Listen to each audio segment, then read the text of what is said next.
क्या India actually में जंग छेड़ेगा? दुनिया में इतनी सारी वॉर्स चल रही हैं। रशिया यूक्रेन, एक्चुअली ये तो एक प्रॉक्सी वॉर है बिटवीन यूएस कह लो, नेटो कह लो and Russia. Israel Gaza, actually ये तो एक जेनोसाइड ही है।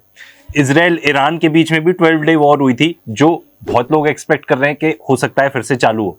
थाईलैंड कैम्बोडिया के बीच में भी एक कॉन्फ्लिक्ट हुआ था, हमने उसमें भी एक्सप्लेन करके आपको बताया कि वो एग्जैक्टली क्यों हुआ।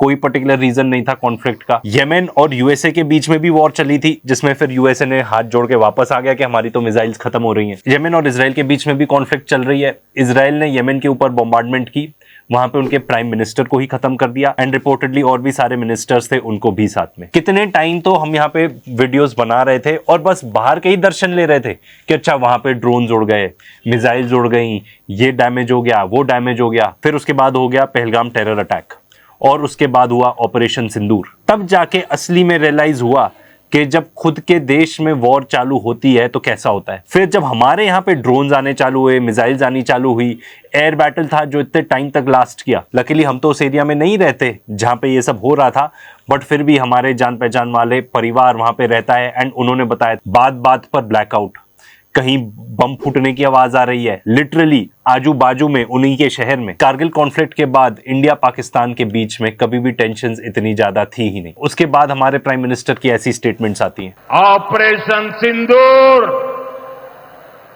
अभी खत्म नहीं हुआ है। उसके बाद स्टेटमेंट्स ऐसी भी आ रही हैं कि भाई अगर कोई भी फ्यूचर में टेरर अटैक होता है तो उसको कंसिडर किया जाएगा एन एक्ट ऑफ वॉर। ये बहुत ही स्ट्रॉन्ग स्टेटमेंट है, क्योंकि टेरर अटैक्स तो होते रहते हैं। किस टेरर अटैक को आप पकड़ोगे और बोलोगे कि भाई अब तो लाइन क्रॉस हो गई, अब तो हम वॉर चालू करने वाले हैं? क्या इंडिया को इजराइल बनाने की कोशिश हो रही है? उसके अलावा इंडियन गवर्नमेंट ने इंडस वाटर ट्रीटी को अबेयंस में डाल दिया है। आप बेसिकली कह रहे हो कि आप इतनी लंबी चौड़ी पॉपुलेशन को क्या वाटर डिनाई कर दोगे? इसके ऊपर पाकिस्तान ने अपनी स्टेटमेंट दी कि अगर कोई भी इंडियन अटेम्प्ट होता है टू डाइवर्ट या स्टॉप फ्लो ऑफ वाटर तो that will also be considered an act of war. उसके बाद पाकिस्तान की तरफ से स्टेटमेंट आती है कि जो 1972 का शिमला एग्रीमेंट है उसको हम सस्पेंड करते हैं। शिमला एग्रीमेंट का एक बहुत ही इंपॉर्टेंट क्लॉज है, वो ये कहता है कि अगर कोई भी डिस्प्यूट हुआ दोनों देशों के बीच में तो वो बायलैटरली सेटल किया जाएगा। मतलब जो ट्रंप आके बीच में कह रहे थे कि मैं कश्मीर का डिस्प्यूट रिजॉल्व करता हूं, तो ये बात हुई थी कि दोनों आपस में करेंगे, कोई तीसरा नहीं आएगा। पर अब आपने तीसरे के लिए भी दरवाजा खोल दिया। बेसिकली हर टाइप के आपके एग्रीमेंट्स जो है आप उसको हटाते जा रहे हो। इतने साल की जो डिप्लोमेसी थी उसको चुटकियों में खत्म करते जा रहे हो। जब वॉर की बात करते हैं तो जो ऑपरेशन सिंदूर था एक्चुअली वो तो कॉन्फ्लिक्ट था, वो वॉर था नहीं। एंड बहुत सवाल तो ये भी उठा रही है इंटरनेशनल कम्युनिटी कि क्या जस्टिफाइड था ऐसा कुछ करना। कुछ ऐसे सवाल हैं जो उठ रहे हैं, हम उन्हीं को बताना चाहेंगे। सबसे पहले तो क्या हमने दुनिया को प्रूफ दिया कि वो जो टेररिस्ट थे जिन्होंने वो घिनौना काम किया वो पाकिस्तानी थे? क्या जस्टिफाइड था कि हम इतनी एस्केलेशन करें, सीधा एयरफोर्स का जो इतनी एस्केलेटरी फोर्स है उसका इस्तेमाल करें? ये तो हमारी पार्लियामेंट की स्पीचेस में ही हो गया था क्लियर कि हमने अटैक करके पाकिस्तान को कॉल करके बोला था कि बस वी आर डन। तो क्या हम आगे एक्सपेक्ट नहीं कर रहे थे क्या एक रिटेलिएशन? ये भी एक सवाल उठता है। हमारा और आपका क्या ओपिनियन है, इट डज नॉट मैटर, पर दुनिया ने जो भी रिस्पॉन्स दिया किसी ने भी पाकिस्तान को कंडेम नहीं किया। सबने ये कहा दे कंडेम टेररिज्म। इजराइल जिसको आप इतना भाई बंधु समझते हो उसने भी पाकिस्तान को कंडेम नहीं किया था। इसके अलावा जो हमारे डिफेंस पर्सनल से स्टेटमेंट्स आ रही हैं वो भी नोटवर्दी हैं। हमारे जो CDS हैं जनरल चौहान, उनका ये कहना है if you want piece prepare for war. इसके अलावा जो हमारे आर्मी चीफ हैं जनरल द्विवेदी, वो भी कह रहे हैं कि जो नेक्स्ट वॉर है it may come sooner than expected. अब भाई ये क्या बताना चाह रहे हैं हमारे इंडियंस को कि हमको प्रिपेयर्ड रहना चाहिए वॉर के लिए? भाई वॉर होगा तो क्या होगा ये तो हम ऑलरेडी आपको पहले वीडियो में बता चुके हैं। हमने बताया था कि भाई कितना बड़ा डिजास्टर हो जाएगा वो हमारे लिए। पर बात ये है कि अब तो अबंडेंटली क्लियर है ऑपरेशन सिंदूर के बाद कि अगर वॉर होगा तो सिर्फ पाकिस्तान से नहीं होगा, they will be supported by China. Full on support मिलेगा उन्हें। इसके बारे में भी हम बात कर चुके हैं कि पाकिस्तान चाइना के क्या रिलेशन है। अब जो SCO Shanghai corporation organisation summit जो है वो चाइना में चल रही है मीटिंग, जिसके लिए प्राइम मिनिस्टर मोदी चाइना भी गए हैं। वो 7 साल बाद गए हैं चाइना। इसका मतलब ये है कि हमें चाइना के साथ अच्छे रिलेशनशिप चाहिए। SCO किस चीज के लिए? SCO है सिक्योरिटी गारंटीज के लिए, उन सारे देशों के लिए जो उसका पार्ट है, एंड खास तौर पे हमारे लिए, हमारे कॉन्टिनेंट के लिए। एंड इसमें चाइना का बहुत बड़ा हाथ है। इनफैक्ट ये भी प्रिडिक्ट किया जा रहा है कि बांग्लादेश तो अभी SCO में है नहीं, पर उनको भी ऐड करा दिया जाएगा एंड चाइना ही ऐड कराएगा उन्हें। एंड इसका एक बहुत बड़ा फैक्टर ये है कि चाइना जो है वर्ल्ड की फैक्ट्री है, वो तब बेनिफिट करता है जब दुनिया भर की इकोनॉमीज बढ़िया से चले, क्योंकि उनको वो ये सब सामान बेचता है। वो पीस में ज्यादा बेनिफिट करता है, वॉर में नहीं। World's biggest exporter of defence equipment कौन है? United States of America. तो अमेरिका ऐसा देश है जो एक्चुअली वॉर से प्रॉफिट करता है। चाइना के लिए वॉर एक्चुअली हार्मफुल है। अब अगर हमें चाइना के साथ रिलेशनशिप सुधारने हैं, जो कि बहुत ही जरूरत है, क्योंकि वेस्ट ने तो देखो हमको सॉर्ट ऑफ एलियनेट कर दिया है, सॉर्ट ऑफ, क्योंकि अमेरिका ने हमारे ऊपर ऐसे टैरिफ्स लगा दिए हैं कि हम उनके ऊपर वो पर्टिकुलर इंडस्ट्रीज जिनके ऊपर वो टैरिफ लगे हैं, कोई चांस ही नहीं है कि हम किसी और देश के साथ कंपीट कर पाए। चाइना की हमें इसलिए भी जरूरत है क्योंकि हमारी काफ़ी इंडस्ट्रीज ही ठप बैठ जाएंगी अगर हम चाइना के साथ रिलेशनशिप बिगाड़ लेते हैं तो। फॉर एग्जांपल, चाइना ने बीच में एक छोटा सा थ्रेट इशू कर दिया था कि हम आपके यहाँ पे जो रेयर अर्थ मैग्नेट्स हैं वो नहीं भेजेंगे, तो इससे हमारी ऑटोमोबाइल इंडस्ट्री ही ठप पड़ सकती है। अब ये नहीं पॉसिबल कि हम चाइना के साथ भी रहें और पाकिस्तान के साथ वॉर भी चाहें, क्योंकि हम उन पे इतनी सारी चीज़ों पे डिपेंडेंट है। इंडिया की हमारी स्ट्रेंथ क्या है? देखो, हम कोई भी ऐसी चीज़ नहीं बनाते जो हम एक्सपोर्ट कर सकें बाहर, जो हमारी स्पेशलिटी हो। जैसे चाइना के पास रेयर अर्थ है, रशिया के पास क्रूड ऑयल है, अमेरिकन के पास डिफेंस इक्विपमेंट है, लेकिन हमारे पास कुछ ऐसा है जो उनके पास न है और न कभी हुए। क्या? संस्कार और परंपरा। हमारा देश दुनिया का सबसे महान देश। या ऐसे कोई ऑटोमोबाइल हो जो पूरी दुनिया को चाहिए हो, जो सिर्फ हमारे पास है। हमारे पास कोई भी ऐसी चीज नहीं है। अगर हम कुछ मिस कर रहे हैं तो प्लीज बताना, क्योंकि अगर कोई ऐसी चीज होती तो हम अमेरिका के साथ बेटर नेगोशिएट कर पाते, कुछ तो बता पाते कि अगर आप इतने टैरिफ्स लगाओगे तो भैया देख लो हमारे पास भी ये चीज है, हम आपको नहीं देंगे, जैसा कि बेसिकली चाइना ने किया। हमारी एक पर्टिकुलर स्ट्रेंथ है जिसकी वजह से सब हमारे साथ, या जो भी नेशंस चाहते हैं हमारे साथ अच्छा रिलेशनशिप चाहेंगे, वो है हमारा मार्केट। हमारी इतनी बड़ी आबादी है, इतनी सारी चीजें खपत होती है, ग्रोइंग इकोनॉमी है, तो सबको लगता है कि भाई हमारी कंपनीज का भी शेयर यहाँ पे होना चाहिए। तो हमको तो वॉर बिल्कुल भी नहीं सूट करता, क्योंकि अगर हमारे यहाँ पे जंग छिड़ जाती है, लोगों की पेइंग कैपेसिटी एकदम खत्म होते जाती है, मार्केट ही गिर जाता है, तो फिर लोगों को हमसे क्या मतलब। अगर आप रशिया की बात करो तो रशिया हमें क्या बेचता है? Crude oil.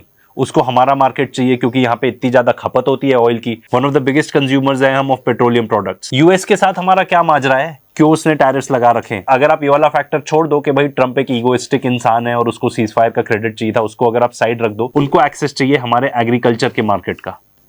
चाइना को भी सेम ही चाहिए। चाइना कितने सारे प्रोडक्ट्स बेचता है यहाँ पे। हमारा बिगेस्ट इंपोर्ट हम कहां से करते हैं? चाइना से करते हैं। ऑलमोस्ट $100 बिलियन का ट्रेड डेफिसिट है हमारा चाइना के साथ। एंड इसके अलावा जो ऑपरेशन सिंदूर में हमको पाया गया कि भाई सिर्फ पाकिस्तान के साथ लड़ाई नहीं हो रही है, ये हो रही है वन साइड रीइंफोर्स्ड वॉर की। ये फ्रेज आप बहुत सुनोगे आने वाले दिनों में। एंड बहुत सारे लोग जो बाकी एक्सपर्ट्स को फॉलो करते हैं, जो हमसे कई ज्यादा जानते हैं इस चीज के बारे में, वो इस चीज के बारे में बात करते हैं कि ये है वन साइड रीइंफोर्स्ड वॉर। इसके अलावा आप हमारी इकोनॉमी की तो हालत देखो, ऑन द सरफेस तो सब बहुत अच्छा है, पर क्या हमारे इकोनॉमी के अंदर एक डेट क्राइसिस बन रहा है? ये नेशनल डेट की बात कर रहा हूं। 10 साल पहले जो इंडिया का डेट था वो था $880 बिलियन, जो कि था around 52% approximate of GDP.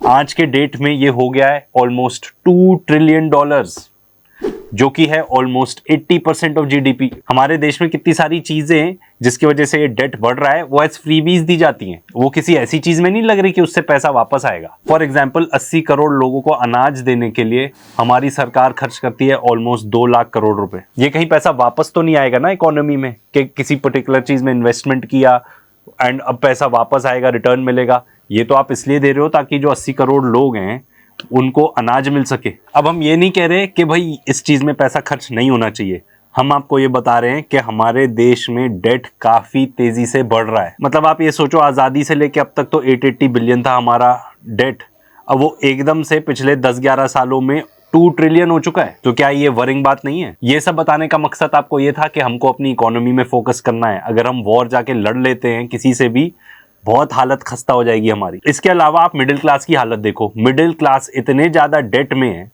For example जो हमारा हाउस होल्ड डेट था वो पिछले ही 1 साल में 23.1% से 23.9% ऑफ जीडीपी हो चुका है। हमारा मिडिल क्लास इतना ज्यादा डेट बर्डन हो चुका है, इतना ज्यादा लोन ले चुका है, पर्सनल लोन्स ले रहे हैं वो। एंड सबसे प्रॉब्लमैटिक बात पता है क्या है? इस 33% ऑफ ये जो लोन्स हैं वो पता है किस चीज के लिए? एसेंशियल कंजम्पशन के लिए, खाने पीने के लिए, मेडिकल एक्सपेंसेस के लिए, बच्चों की स्कूल फीस पे करने के लिए। अगेन ये बात इन पर भी लागू होती है मिडिल क्लास पे, कि जो लोन ले रहे हैं वो कहीं होम लोन, ऑटो लोन्स या कोई ऐसा अपना एसेट नहीं बना रहे हैं लोग लोन लेके। ये लोग एक्चुअली रोजमर्रा की चीजों के लिए लोन ले रहे हैं। Credit card loan default almost at the highest point है देन इट्स एवर बिन हमारे देश में। एंड भाई ओवरऑल ये डेट क्राइसिस की वजह से कितनी सुसाइड्स हो रही है उसकी तो बात भी मत करो। एंड किसान सुसाइड्स के तो कितने ही केस मिल जाएंगे, मीडिया ने शायद उतना कवर करना भी बंद कर दिया है। ये देखो, हमने ऑपरेशन सिंदूर के दौरान भी कितने वेपन्स यूज किए, उसमें कितने इंडियन मेड थे, कितने बाहर के थे, कौन से एयरक्राफ्ट यूज किए, ज्यादातर बाहर के ही थे। सब वीडियो बनाए, चेकआउट कर लेना। ऑयल चाहिए रहेगा आपको बहुत ज्यादा, हमारे पास कोई क्रूड ऑयल नहीं है, हम सब इंपोर्ट करते हैं। तो भाई हमारे लिए कोई भी वजह नहीं है कि हमको वॉर क्यों लड़ लेनी चाहिए किसी के साथ भी। आज की जो सिचुएशन को अगर एनालाइज करें उसमें तो बिल्कुल भी नहीं है। हमको ये पूछना पड़ेगा कि हमारे क्या ऑब्जेक्टिव रहेंगे, क्या अचीव करना चाहेंगे वॉर से, ऐसा क्या मिल जाएगा। इसीलिए मुझे लगता है प्रोबेबिलिटी तो इसकी बहुत लो है।